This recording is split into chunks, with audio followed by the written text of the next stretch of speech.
various great rabbis from yesteryear. We've spoken about nearly 1,000 chachamim from North African countries, Spanish countries. Now what we're trying to do in this series is explore some of the various yeshivot and Torah institutions where many of these great rabbis learned in. And now today we're going to concentrate on a Talmud Torah called the Bnei Tzion Talmud Torah. Now this was Talmud Torah obviously for more the Sephardi, indigenous North African communities. It was in the Bukharian neighborhood established in Jerusalem, and many of the great rabbis in current day and in past 100 years, without a doubt, would have been students in this Talmud Torah. It's actually interesting, the yeshiva was actually established from a great rabbi, Rabbi Avram Aminov Talmudi, who happened to be a great rabbi. I believe it was in the Hebrew year, Hitaf Reish Nun Hey, naturally that was 1894, when the yeshiva was established right at the beginning. Can talk about a bit about the history about the yeshiva. I think it was connected to the synagogue of Shoshanim Le David. This is a synagogue we've spoken about on various occasions before, and I recommend everyone to watch over the previous videos and you'll hear us speak about it. And over there, I think it was very much connected at the time period. Rav Shlomo Laniado, I think a famous rabbi from Aleppo, Chalabi rabbi, was connected. Also Rabbi Yitzchak Melamed, he was one of the rabbis. Rabbi Yosef Chaim Mo'alem. Mo'alem was a great rabbinic dynasty, also I think from Iraq, if I'm not mistaken. It's a very, very highest caliber rabbanim at that point in time. And I think at that point in time, at the beginning years, it was called the Talmud Torah Haklali. It was that was a nickname of the institution, and also had very great rabbis. And it was really targeting various students that actually made aliyah from Morocco, from Iraq, from Iran, from Uzbekistan, Bukharia, and from Yemen, and various other places. So we've seen we're going to speak about the great rabbis that would actually attend there in a few minutes. I think come on the Hebrew year, Tav Reish Ayin Tet, there was a time period of, I think that was around 1919.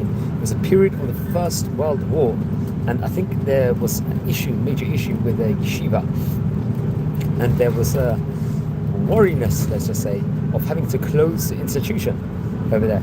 So I think they would contact the Agudat Yisrael, which is the more Hasidish Ashkenazic party, to help them out with regards to the foundation, to keep steady. They gave, I think, a couple of conditions.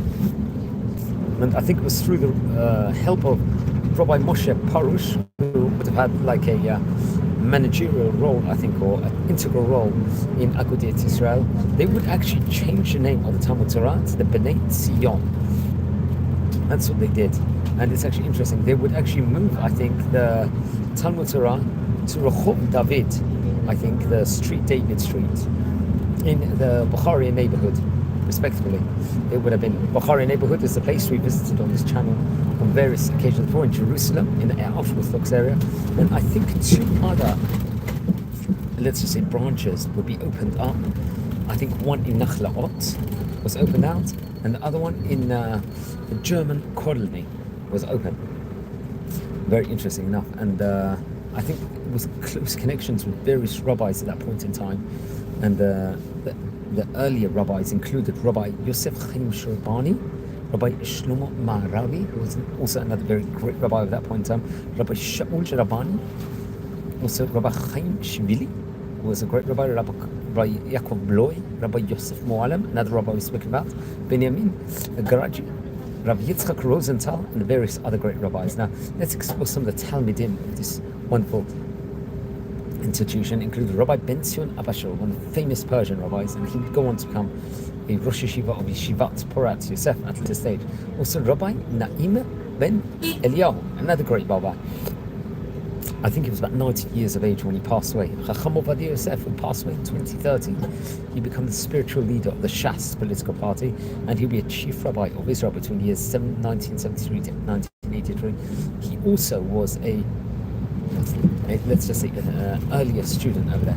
Rabbi Yehuda Mo'alem, another great rabbi of his time. Rabbi Yehuda Tzadka, another rabbi that was gone to become the Rosh Yeshiva of Yeshivat Porat Yosef in its day. There was also Rabbi Yosef Shraga, I think famous great Persian rabbi, a descendant of Rabbi Moller or Shraga, who we've spoken about before. Also, Rabbi Eliyahu Shrim, another rabbi we've spoken about recently. If I'm not mistaken, he would actually open up a school at a later stage. Also, he was a very famous rabbi. He would open up another school, I think, in various other places, proper large mostot. Rabbi Shalom Cohen, who was also, let's say, the head spiritual leader of the Shas political party, passed away in 2022. I think he became the Shas political leader party in around the year 2014. He came from very great rabbinic heritage. Also, Rav Shalom Cohen did. Rav Moshe Tzadka, the current Rosh Yeshiva of Yeshivat Porat Yosef, was also a student of the Bnei Tzion. Now, another great rabbi, Rabbi Shimon Eliyito, and Chacham Yaakov Yosef, who passed away about 12 years ago. I believe he was a son of Chacham Obadiah Yosef. So you can see the caliber of these great rabbis that happen to be in the Bnei Yosef Torah institution itself. And it's just like they had many great teachers. They end up with many great Talmudim also. And we can't labor enough how great some of these rabbis actually were. So if you look at the series we've done, we've covered short biography clips of pretty much nearly all these rabbis we're speaking about today. So I recommend everyone to look over what we've learned about in the previous time and learn much more about the great rabbis of yesteryear. We're a community here. We are learning, we're an online encyclopedia. We're looking at the old great rabbis, pretty much from even covering from the last 1,000 years, especially from the North African countries, from the Spanish countries, from the Ottoman countries itself, some of the famous rabbis who really shaped the future. And this Torah institution called the Bnei Tzion really leaves an imprint to nowadays, because nowadays there are, you could say, many hundreds of Sephardi schools. And these rabbis were the early year rabbis, and many of them would become the spiritual leaders, let's just say, of many of the current rabbis and heads of so many different institutions, so many different Talmud Torahs, and it really did make a huge imprint for future years, and just how important it is. Many of the Hilulot. So what we do is we try and concentrate a video. We usually do on the rabbi, the biography of the rabbi, at the time of the Yortzeit or the Hilula, marking the passing of the rabbi. So hopefully today we're going to cover a few more great Chachamim of yesteryear. Well, that's a plan to do. And if you happen to descend from any of the great rabbis we're speaking about in this series, please send me an email. I would love to hear more information from you about it, and really always good and appreciated. So on that note, I will leave you all a fantastic day. Please watch over the previous things. Subscribe to the channel. We're nearly on staggering 7,000 subscribers, which is a huge achievement, I must say. We never expected to go this far, but it has, and it's all done with your help. So enjoy and learn. Have a great day, everyone. Take care. Thank you.